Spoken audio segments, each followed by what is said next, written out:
Hi friends, welcome back to my channel. இன்னைக்கு நம்ம இந்த வீடியோல கேஸ் ஸ்டவ்வை எப்படி அழகா க்ளீன் பண்ணலாம்ன்றது தான் பார்க்க போறோம். சோ thumbnail பார்த்து தெரிஞ்சிட்டு இருப்பீங்க. கோல்கேட் பேஸ்ட் வச்சு தான் இன்னைக்கு நம்ம கேஸ் ஸ்டவ்வை க்ளீன் பண்ண போறோம். ரொம்பவே யூனிக்கான டிஃபரண்டான வழியில வந்து கேஸ் க்ளீனிங்கை பத்தி இன்னைக்கு அவங்க கூட ஷேர் பண்ணிக்க போறோம். சரி வாங்க வீடியோக்குள்ள போகலாம். வீடியோக்குள்ள போகிறதுக்கு முன்னாடி என்னோட கைண்ட்லி அண்ட் ஹம்பிள் ரெக்வெஸ்ட் என்ன, நீங்க நம்ம சேனல் ஃபர்ஸ்ட் டைம் பார்க்குறவங்களா இருந்தீங்கன்னா இந்த வீடியோக்குள்ள இருக்க ரெட் கலர் சப்ஸ்கிரைப் பட்டனை கிளிக் பண்ணிட்டு கூடவே பெல் பட்டனையும் கிளிக் பண்ணிக்கோங்க.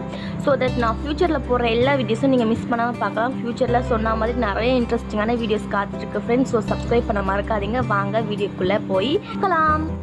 என்னோட கேஸ் ஸ்டவ் பார்த்தீங்கன்னா க்ரீன் செஃப்லேருந்து glass cook top gas stove தாங்க நான் யூஸ் பண்ணுறேன். ஸோ 3 பர்னர் கேஸ் ஸ்டவ் நான் யூஸ் பண்ணுறேன். பிளாக் கலர் டாப்பு ரொம்பவே சூப்பராக இருக்கும். இது பார்த்தீங்கன்னா நான் 1 வீக்காக க்ளீன் பண்ணாமல் இந்த வீடியோ எடுக்கிறதுக்காகவே நான் இப்படி வச்சுருக்கேன். ஸோ இந்த நிறைய டஸ்ட் இருந்தால் எப்படி இந்த வேலை க்ளீன் பண்ணுறது எப்படி ரிசல்ட் தர்றதுன்றதுக்காக இப்படியே வச்சுருந்தேன் ஃப்ரெண்ட்ஸ். பால் சிந்தி தீஞ்சு போய் கிடக்கு, அப்புறம் வந்து மேலே வந்து எண்ணெய் பிசுக்காக இருக்குது. இதெல்லாம் வந்து ரொம்பவே சிம்பிளாக கோல்கேட் பேஸ்ட்டை வச்சு எப்படி க்ளீன் பண்ணுறது தான் பார்க்க போகிறோம். சரி வாங்க நம்ம போய் வந்து டீட்டெயிலாக வந்து பார்க்கலாம். ஃபஸ்ட்டு வந்து என்ன பண்ணுறீங்கன்னா, ஒரு பெரிய அகலமான பாத்திரத்தில் தண்ணி நிரப்பிக்கோங்க. ஒரு பாதி அளவு தண்ணி நிரப்பிட்டு அதில் ஒரு தேவையான அளவு வினிகர் ஆட் பண்ணிக்கோங்க ஃப்ரெண்ட்ஸ். வினிகர் பார்த்தீங்கன்னா நம்மளோட இஷ்டம் தான். வினிகர் ஆட் பண்ணிவிட்டு நான் இன்றைக்கி வந்து 4 மூடி வினிகர் ஆட் பண்ணிக்கிறேன். அந்த எடுத்துருக்க தண்ணிக்கு ஏற்ற மாதிரி வினிகர் ஆட் பண்ணிக்கிறேன். ஸோ வினிகர் ஆட் பண்ணிவிட்டு அதில் வந்து ஒரு டேபிள் ஸ்பூன் அளவு வந்து விம் லிக்விட் ஆட் பண்ணிக்கிறேன். விம் லிக்விட் கூட நீங்கள் பேக்கிங் சோடா இல்லை எலுமிச்சை பழச்சாறு இதை ரெண்டுத்தையுமே கூட ஆட் பண்ணி பண்ணலாம். நான் இன்றைக்கி அதை ரெண்டுத்தையும் ஒமிட் பண்ணிவிட்டு வெறும் விம் லிக்விட், வினிகர், தண்ணி இது மட்டும் தான் யூஸ் பண்ணிக்க போகிறேன் இன்றைக்கி.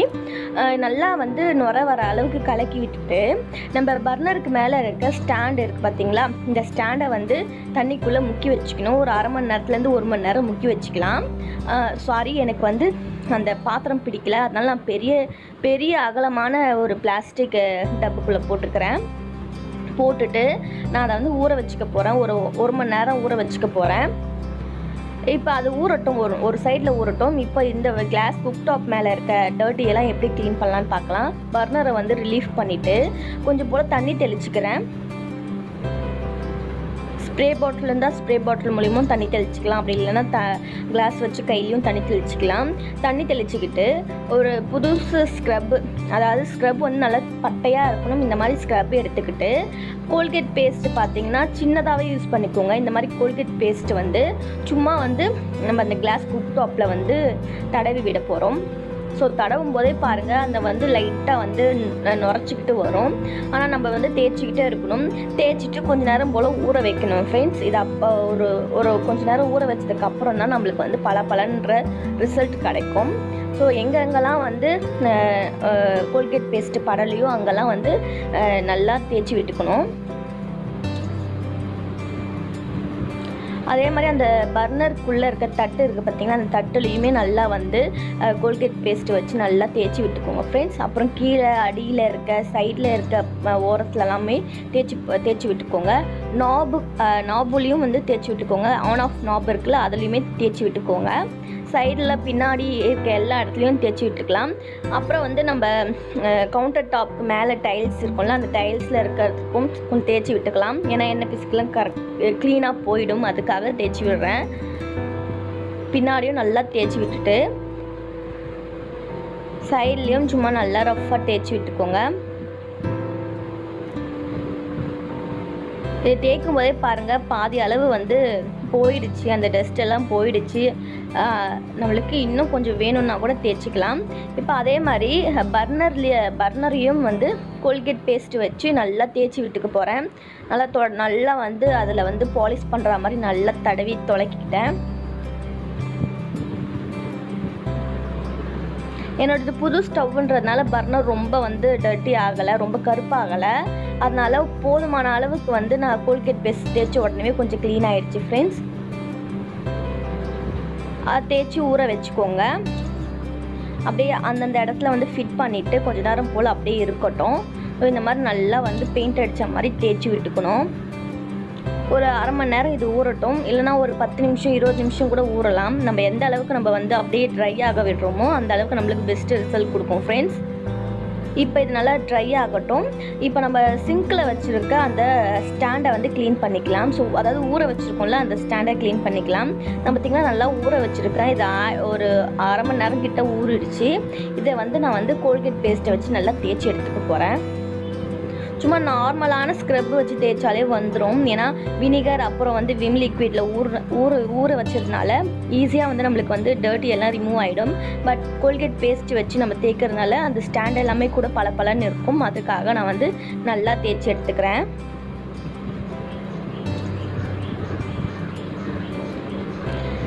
இப்போ இந்த ஒரு ஸ்டாண்டு தேய்ச்சா மாதிரியே மற்ற இருக்க ஸ்டாண்டையும் தேய்ச்சி நல்லா கழுவி எடுத்துக்க போகிறேன். பார்த்திங்கன்னா நல்லா தேய்ச்சிட்டு நல்லா கழுவி எடுத்துக்கிட்டேன். இப்போ வந்து ஸ்டவ் மேலே இருந்த பர்னரையும் எடுத்துட்டு அதையுமே நல்லா அந்த பர்னர் ஒரு 10 நிமிஷம் போல் ஊறிடுச்சு. அதையுமே நல்லா எடுத்து நல்லா வந்து ஸ்க்ரப் பண்ணிக்கிறேன். பார்க்கும்போதே பாருங்கள் எந்த அளவுக்கு வெள்ளையாக வந்திருக்கு பாருங்கள். புது பர்னர் மாதிரியே இருக்குது பாருங்கள். சூப்பராக புது பர்னர் மாதிரியே இருக்குங்க. இப்போ எல்லாமே க்ளீன் பண்ணியாச்சு. எல்லாத்தையுமே வாஷ் பண்ணி எடுத்து ஃபில்ட்ரு பண்ணி வச்சுருக்கேன். தண்ணியெல்லாம் இருட்டோன்னு வச்சுருக்கேன். இப்போ பார்த்தீங்கன்னா சைடில் பார்த்தீங்கன்னா கேஸ் நல்லா வந்து அந்த போட்ட பேஸ்ட் எல்லாமே நல்லா காஞ்சிடுச்சு. இப்போ ஒரு காட்டன் கிளாத் வச்சு இல்லை வேஸ்ட்டு கிளாத் வச்சு தண்ணி டிப் பண்ணி நம்ம வந்து தொடச்சி எடுத்துக்கலாம். இதுக்கப்புறம் நம்ம எதுவுமே பண்ண தேவையில்ல. சும்மா லைட்டாக தண்ணி வச்சு தொடச்சி எடுத்தோம்னா நம்ம கேஸ் ஸ்டவ் க்ளீன் ஆகிடுங்க.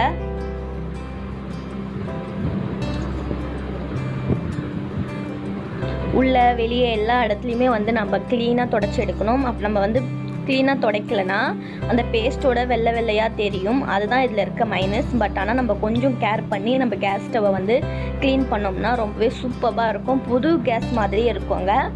இந்த மெத்தடை வந்து மந்த்லி ட்வைஸ் செஞ்சோம்னா சூப்பராக இருக்கும். இல்லை மந்த்லி ட்வைஸ் செய்ய முடியாதவங்க மந்த்லி ஒன்ஸ் செஞ்சால் கூடவே நம்ம கேஸ் வந்து புதுசாக எப்படி வாங்கணுமோ அதே மாதிரி இருக்கும். நான் இந்த மெத்தட் தான் ட்ரை பண்ணுறேன். ரொம்பவே சூப்பராக இருக்குது ஃப்ரெண்ட்ஸ். கொஞ்சம் வேலை அதிகமாக இருக்கும் போது என்னோடய கேஸை வந்து க்ளீன் பண்ண முடியல, ரொம்ப அழுக்கு சேர்ந்துருச்சுன்னா நான் இந்த மெத்தட் தான் ட்ரை பண்ணுவேன். இந்த மெத்தட் ரொம்பவே சூப்பராக இருக்குது. நீங்களும் ட்ரை பண்ணி பாருங்கள் ஃப்ரெண்ட்ஸ். நம்ம வந்து சைட்லலாம் வந்து நல்லா க்ளீன் பண்ணிக்கணும். ஈரத்துணி வச்சு நாப் எல்லாமே தொடச்சிக்கணும். அப்புறம் சைடு அந்த நாபுக்கு மேலே இருக்க பிளாக் கலர் முக்கோணம் மாதிரி இருக்குது பார்த்தீங்களா, அதையுமே நல்லா க்ளீன் பண்ணிக்கணும். கீழேயுமே வந்து நல்லா வந்து கீழே அந்த அளவுக்கு டஸ்ட் இருக்காது. ஸோ சும்மா வந்து ஒற்றை சேர்ந்துருந்தேன். அதனால வந்து கீழே தூக்கிட்டு நான் வந்து அதை வந்து டஸ்ட் பண்ணிட்டேன். சைடில் அந்த நாபுக்கு மேலே இருக்க அந்த ஓரத்தில் வந்து பின்னு வச்சு கூட நம்ம வந்து ஓரத்தில் இருக்க அழுக்க எடுத்துக்கலாம். ஸோ புது ஸ்டவ்ன்றதுனால அந்தளவுக்கு அழுக்கு சேரலை எனக்கு. அதனால் நீங்கள் கொஞ்சம் நாள் யூஸ் பண்ண ஸ்டவ்வாக இருந்தால் அந்த மெத்தட் ஃபாலோ பண்ணிக்கோங்க. ஸோ ஈரத்துணி வச்சு தொடச்சதுக்கு பின்னாடி நான் வந்து ஒரு நல்ல காஞ்ச துணியை வச்சு தொடச்சி எடுத்துக்கிறேன். ஈரம் வந்து நல்லா காயிற அளவுக்கு வந்து காய வச்சு பார்த்தோம்னா நம்மளோட ஸ்டவ் ரொம்பவே புதுசு மாதிரி இருக்கும் ஃப்ரெண்ட்ஸ். இது இந்த மாதிரி கிளாஸ் குக் டாப்புக்கு தான் அப்படின்னு பார்த்தீங்கன்னா இல்லை. நீங்கள் நார்மலாக ஸ்டீல் ஸ்டவ் யூஸ் பண்ணுறவங்களா இருந்தால் கூட இந்த மெத்தடை வந்து யூஸ் பண்ணலாம். ரொம்பவே சூப்பரான மெத்தட் தான். ஸோ இந்த துணியை வச்சு நான் சைடில் என்ன பண்ணுறேன்னு நினைக்காதீங்க. சைடு வந்து என்னோடது வந்து ரிமூவல் கிடையாது, அதை வந்து கழட்டி எடுக்க முடியாது. ஸோ அதனால் நான் வந்து சும்மா சைடில் ஓரத்தை வந்து உள்ளே நுழைச்சி விட்டு அதில் இருக்க கொஞ்சம் அழுக்கெல்லாம் ரிமூவ் பண்ணிக்கிறேன், அவ்வளோதான்.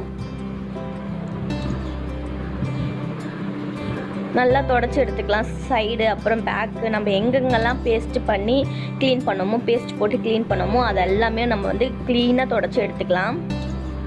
பார்க்கும்போதே தெரியுதா ஃப்ரெண்ட்ஸ் உங்களுக்கு புது ஸ்டவ் எப்படி வாங்கணுமோ அதே மாதிரி இருக்குது பாருங்கள். ஸோ அந்த பர்னருக்குள்ளெல்லாம் வந்து நம்ம வந்து தேய்க்க முடியாது, ஏன்னா கேஸ் வர ஏரியான்றதுனால அதுக்குள்ளெலாம் தேய்க்க முடியாது.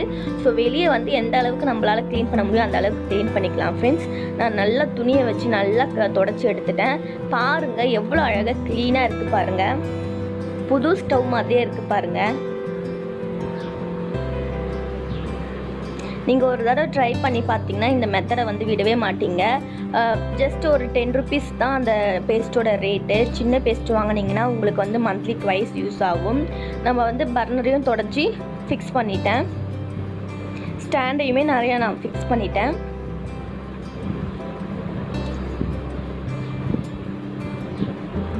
ஸோ ஒரு 1 hour இல்லை அரை மணி நேரம் நம்ம வந்து ஸ்பெண்ட் பண்ணால் நம்ம கேஸ் ஸ்டவ் வந்து புதுசு மாதிரியே இருக்கும் ஃப்ரெண்ட்ஸ்.